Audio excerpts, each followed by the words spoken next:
Hey everyone, today I'm just going to show you how to turn the volume down in Adobe Premiere Pro, just quick and easy. And the way we're going to do that is I'm going to press play on here so you guys can just hear the volume.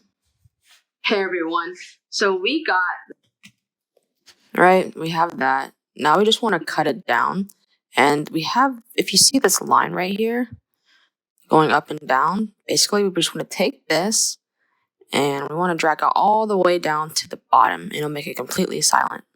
So if we do it right here, we can see the volume definitely goes down. Now bring it all the way down and the volume's completely out.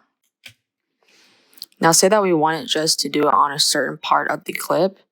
Usually what I do, I'm new to Premiere Pro guys, so I just try to find quick and easy ways to do things, so it may not be the best tutorial.